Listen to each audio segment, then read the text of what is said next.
له input unit څخه وروسته د storage unit storage unit چې دا is used د دې لپاره استعمالیږي to store چې ذخیره کړي to store چې ذخیره کړي data لارښوونې instruction البته data instruction لارښوونې instructions لارښوونې and بل څه شی information معلومات د څه لپاره ذخیره کوي for future use په راتلونکي کې د کارونې لپاره په راتلونکي کې د کارونې په خاطر باندې موږ تاسو دا څه کوو ذخیره کوو د دې په خاطر چې راتلونکي کې ډیټا وکاروو یا انسټرکشن وکاروو یا هر معلومات څخه ګټه واخلو نو موږ تاسو دا باید څه کړو په سټوریج یونټ کې ذخیره کړو سټوریج یونټ د کمپیوټر درې ډولونه لري څو ډولونه لري درې یو ډول چې دا هغه ته ویل کېږي پرایمري میموري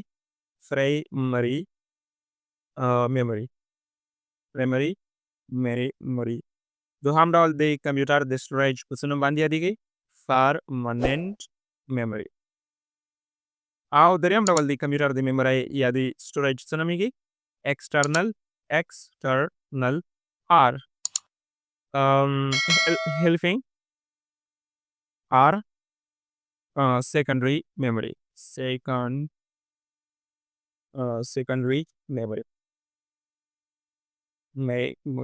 دا درې نومونه دي دریم ډول ته اخیستل شو لومړی پرایمري میموري ده پرایمري میموري پښتو کې څه ورته وایي ابتدایي ذخیره دوهمه پرماننت میموري ده پښتو کې ورته وایي دایمي ذخیره او دریمه ایکسټرنل یعنی خارجي هیلپینګ یعنی مرستندویه سیکنډري دوهمي میموري حافظه دا درې ډوله حافظې لري لومړی راځو پرایمري میموري ته پرایمري میموري نوم څه شی ده د پرایمري میموري نوم ده ریم ریم مکمل نوم څه شی ده random access memory دا مکمل نوم ده random access memory څه ډول میموري ده random access memory or primary memory is used د دې لپاره استعمالیږي to store چې ذخیره کړي the data for short time ډیټا د څومره وخت لپاره ساتي د لنډ وخت لپاره شارټ ټایم لپاره یې ذخیره کوي دا درې ځانګړتیاوې لري څو ځانګړتیاوې لري درې لومړی ځانګړتیا یې چې دا هغه داسې ده دلته به زه ولیکم چې د دې لومړی ځانګړتیا ده لومړی ځانګړتیا یې ده لو سټوریج کیپیسیټي د دې د ذخیرې ظرفیت څه دی کم دی لو سټوریج کیپیسیټي معنا د ذخیرې ظرفیت یې کم دی دوهمه ځانګړتیا یې چې ده چې دا های سپیډ د دې سرعت څنګه دی تیز دی بیخي ډېر تیز سرعت سره کار کوي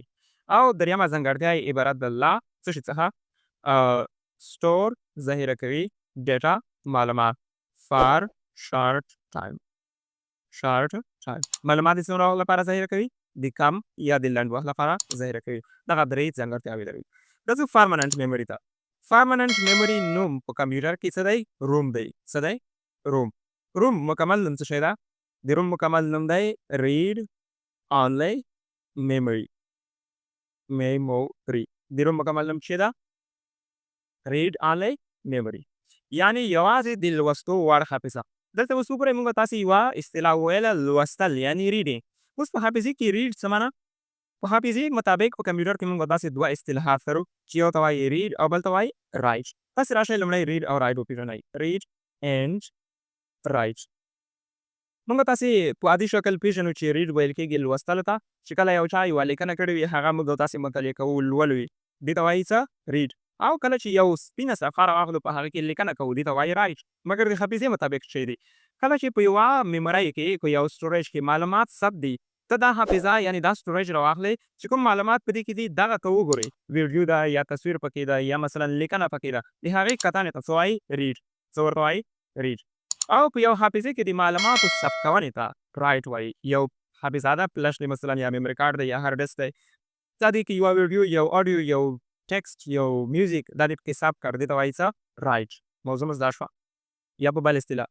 له رینډم اکسس میموري یعنی ریم څخه د معلوماتو لیږنې سیکنډري میموري یا هارډ ډسک ته دې ته وایي رایټ او له سیکنډري میموري یعنی هارډ ډسک فلاش سی ډي ډي وي ډي دې څخه د معلوماتو رااخیستل او لیږل یې ریم ته دې ته وایي رایټ په دې موضوع مو شاید سر لږ شوی نه وي وروسته شاید پرې پوه شئ کله چې کمپیوټر ساینس کې لږ مخکې لاړ شئ فلحال تاسې همدا زده کوئ چې په یو حافظه کې معلومات ثبت دي د هغې لیدنه دې ته ریډ او په یو حافظه کې د معلوماتو ثبت ته څه وایي رایټ نو دلته موږ تاسې ویل چې روم یا پرماننت میموري ریډ آنلی میموري ده سره کوم میموري ده ریډ آنلی میموري څه مطلب یعنی کوم معلومات چې دې حافظه کې کمپنۍ ثبت کړي دي موږ کولی شو دا وګورو مګر نشو کولی نوي معلومات دې کې ثبت کړو یا همدا معلومات چې په دې میمورۍ کې دي تغیر پکې راولو زیات کم یې کړو یا یې ډیلیټ کړو دا کارونه پکې نشي ترسره کېدای دې ته وایي ریډ آنلی میموري په موضوع مو سره خلاص شو دا درې ځانګړتیاوې لري څو ځانګړتیاوې لري دوه ځانګړتیاوې لري لومړی ځانګړتیا چې دا هغه دا ده چې سټور ذخیره کوي ډیټا معلومات فار پرمننټ د څومره وخت لپاره معلومات ذخیره کوي دایم لپاره چې څنګه کمپنۍ دې کې معلومات ثبت کړل بس دا په دې کې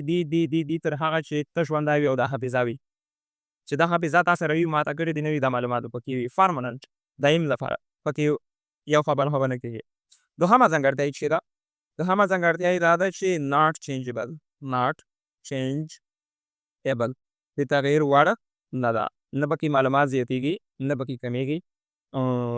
نه پکې نور ورثبت کولی شو نه چې پکې شته دی هغه ډیلیټ کولی شو نه کولی شو چې دا څه کړو تغیر کړو ناټ چینجبل پلس بس دا خبرې نه هر څه ته ثابت دی نو دا دوه ځانګړتیاوې لري راځو موږ تاسې ایکسټرنل میموري هیلپینګ میموري او سیکنډري میموري ته سیکنډري میموري ایکسټرنل میموري او هیلپینګ میموري چې کومه ده دغه موږ سره عبارت له څه څخه ده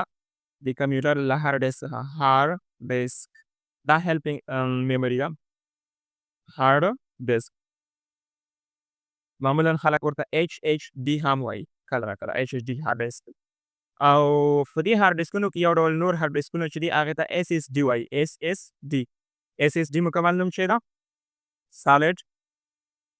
سټیټ ډرایو سالډ سټیټ ډرایو سره کم ته دي زه مې دې باندې پوه کړم که بله ورځ شاته درته ویل چې SSD هارډ ډیسک غواړئ که HHD غواړئ HDD نه بلکې HDD دلته مې لیکلی وړاندې مې کړ HDD یعنی هارډ ډیسک HDD نه مطلب دا دی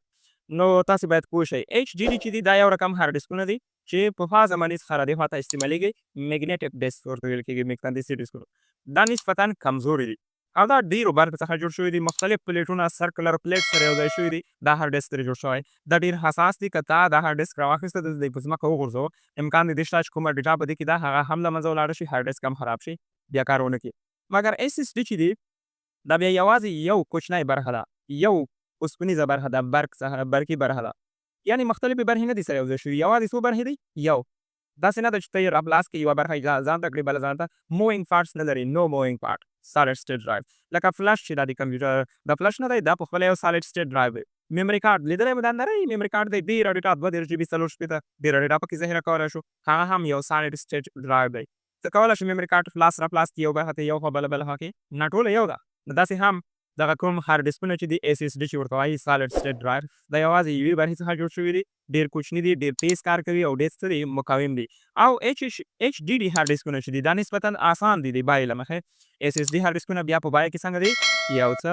لوړ اندازه بیه لرونکي دي همدغه ډول موږ سره ایکسټرنل میموري کې CD هم راځي CD او DVD پکې هم راځي CD څه شي ته وایي CD مکمل نوم ده کامپیکټ ډیسک او د DVD مکمل نوم څه ده د DVD مکمل نوم دی ډیجیټل ورسټل ډیسک ورسټل how to write versatile یا ډیجیټل ورسټل یا هم د ډیجیټل ورسټل پر ځای تاسې لیکلی شئ ډیجیټل ویډیو ډیسک کې دا شی بعض ځایونو کې داسې وګورئ ویډیو ډیجیټل ویډیو ډیسک اور ډیجیټل ورسټل ډیسک